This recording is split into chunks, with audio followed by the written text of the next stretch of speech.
Good morning सभी को। So welcome to our YouTube channel Asher power house. Please आज आप इसको सब्सक्राइब कीजिए, ठीक है। और जितने भी और फ्रेंड्स हैं जो भी पीजीटी कंप्यूटर साइंस की खासकर तैयारी कर रहे हैं, ठीक है, जो एचपीएससी का स्क्रीनिंग एग्जाम होता है उससे पहले आपको एस्टेट क्लियर करना पड़ता है लेवल 3 के लिए, ठीक है। सो आपको जो भी कंटेंट है कंप्यूटर साइंस का, जो भी प्रीवियस एग्जाम के अंदर आ चुके हैं, उसको हम दिमाग में रखते हो जो भी कंटेंट आपको दे रहे हैं, दैट इज वेरी इंपॉर्टेंट, ठीक है। किसी भी कंपटीशन लेवल की बात करें तो हर एक कंप्यूटर पार्ट के अंदर आपको इसमें से क्वेश्चन देखने को मिलते हैं, राइट। सो आज का हमारा टॉपिक रहेगा जी इंसर्शन सॉर्ट के बारे में, ठीक है। अब इंसर्शन सॉर्ट क्या होता है, चलिए इसकी सबसे पहले डेफिनेशन देखते हैं, ठीक है। क्योंकि कोई भी कॉलेज का एग्जाम है, ठीक है, कंपटीशन लेवल का एग्जाम है, हर एक के अंदर आता है तो डेफिनेशन इसलिए लिखवाई जाती है आपको, ठीक है। So it is a simple sorting algorithm that builds a final sorted array or list one item at a time। इसमें क्या होता है, एक सिंपल सा sorting एल्गोरिथम है, ठीक है। इसके कुछ लिमिटेशंस भी वो बाद में बात करते हो, एक बार डेफिनेशन पार्ट हो जाए, ठीक है। सिंपल sorting एल्गोरिथम है, मतलब इसके अंदर कोई इतना ज्यादा मतलब हमें रूल्स को फॉलो नहीं करना, ठीक है। सिंपल सी स्ट्रेटेजी है, उसको फॉलो करके हमें sorting का जो पार्ट है वो कंप्लीट करना होता है, ठीक है। कोई भी sorting हमें करनी है, ठीक है, उसके लिए एक ही स्ट्रेटेजी रहेगी, दैट इज वेरी सिंपल, ठीक है।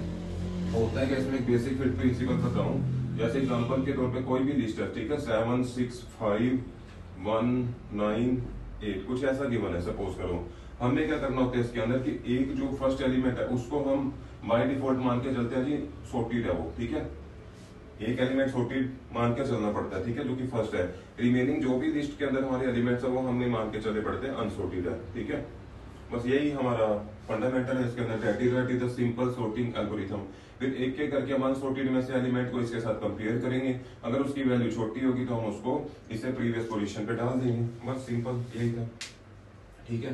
So it is significantly less efficient, लेकिन कंडीशन क्या है, स्मॉल लेवल की जो लिस्ट है उस पर तो अप्लाई हो जाता है, बट जो अगर हम बात करें जो बिग डाटा है हमारा, ठीक है, लिस्ट का साइज बहुत बड़ा है तो उसके ऊपर इतना ज्यादा एफिशिएंटली परफॉर्मेंस नहीं आ पाती इसकी, ठीक है। It is a significantly less efficient on large list, ठीक है, then more advance algorithm. Comparatively जो इससे ज्यादा बेटर है एल्गोरिथम्स हमने डिस्कस प्रीवियसली करे हैं, ठीक है।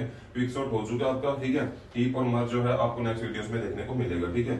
उनके मुकाबले इसकी जो एफिशिएंसी लेवल है कंपैरेटिवली लार्ज लिस्ट के केस में क्या हो जाती है, कम हो जाती है, ठीक है। सो अब इसकी वर्किंग देखते हैं, चलिए कैसे काम करते हैं, ठीक है।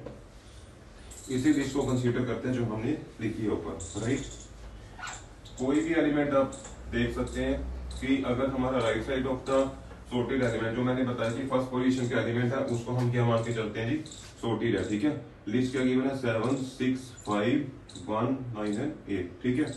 इजी है, वर्किंग के अंदर कुछ भी नहीं है इसकी, ठीक है। अगर आपको समझ आ चुका है इसका कंसेप्ट की जो फर्स्ट पोजीशन पे एलिमेंट है हमने उसको क्या मान के चलना जी, सॉर्टेड, ठीक है।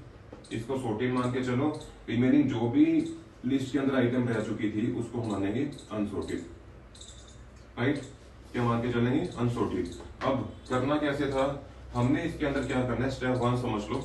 जैसे एलिमेंट जो रिमेनिंग हमारे अनसॉर्टेड के अंदर है उसके अंदर जो भी फर्स्ट एलिमेंट है जैसे 6 है उसको इसके साथ कंपेयर करेंगे, ठीक है। अब 6 को 7 के साथ कंपेयर करो, क्या 6 की वैल्यू जो है इससे लेस है कि नहीं है, बिल्कुल है। तो हमें क्या करना पड़ेगा, इसको एक स्टेप पीछे लेके आना पड़ेगा ताकि उसकी स्पेस बन पाए, और 6 कहां पे आ जाएगा, एट द पोजीशन ऑफ 7, ठीक है। अब हम मान के चलेंगे हमारे सॉर्टेड के अंदर कितने आ चुके हैं जी, 2, ठीक है। रिमेनिंग क्या बचा, 5 1 9 8। आइए बात समझ। अब ये जो अनसॉर्टेड रह चुका है इसमें से हमें नेक्स्ट क्या देखना, 5, ठीक है।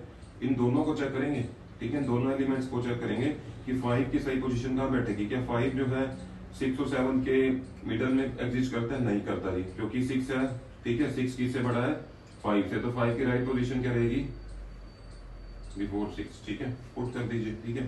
फिर हैविंग अ 5 6 एंड 7, लो जी 3 एलिमेंट आपके सॉर्टेड में आ चुके हैं, ठीक है। रिमेनिंग हमारे 3 रह चुके हैं, 1 9 एंड 8, ठीक है।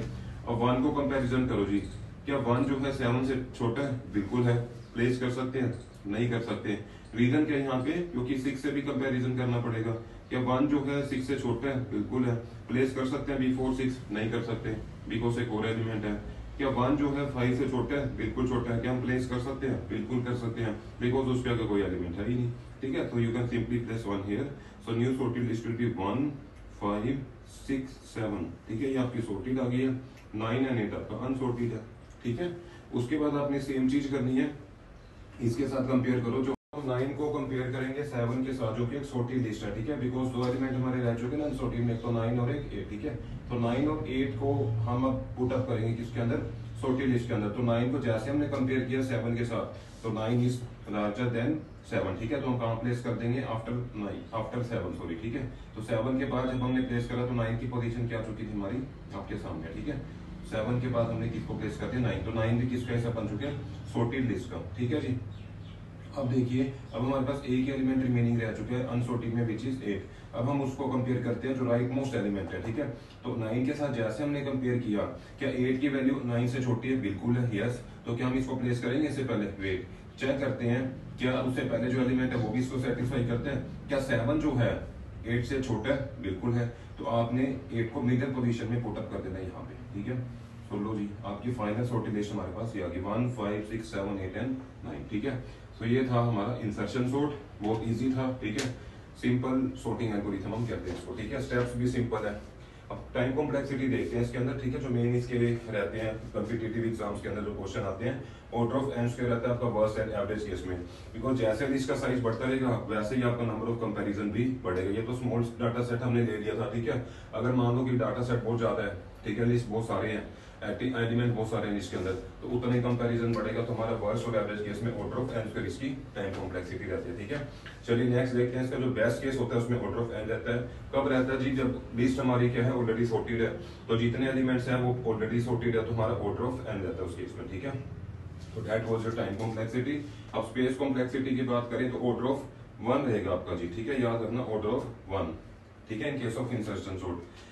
स्टेबिलिटी क्या होती है कि एल्गोरिथम कितना स्टेबल है, स्टेबल एल्गोरिथम माना गया इंसर्शन सॉर्ट को। रीजन क्या होता है, जितने भी एलिमेंट्स हैं हमारे, एग्जांपल ले लीजिए जो हमने इसमें लिस्ट कंसीडर की थी, वो अपनी रिलेटिव ऑर्डर को मेंटेन करते हैं, ठीक है। सॉर्टिंग के बाद ये देखिए, ठीक है, हर एक एलिमेंट अपनी सही पोजीशन पे आ चुका है। अब कोई मान लो एलिमेंट डबल आ जाता, मान लो 6 2 बार आता, तो वो भी यहीं रहेगा। तो हर एक एलिमेंट अपनी रिलेटिव ऑर्डर को मेंटेन करता है, that is a stable algorithm, ठीक है। यूजेस क्या जी, स्मॉल डाटा सेट्स पे अप्लाई होता है, लंबी लॉन्ग लिस्ट पे अप्लाई नहीं होता, जिसमें लार्ज डाटा सेट्स हो, ठीक है, या बहुत सारे एलिमेंट्स हो, उस पे अप्लाई नहीं होता, क्योंकि लेस एफिशिएंट माना गया उस केसेस में कंपेयर टू जो इससे बेटर एल्गोरिथम्स है, जैसे कि क्विक सॉर्ट है, हीप सॉर्ट है, मर्ज सॉर्ट है, ठीक है। सो यूजेस इसका यही रहेगा, लिमिटेड यूज है इसका। So that was all about your insertion sort. Thank you.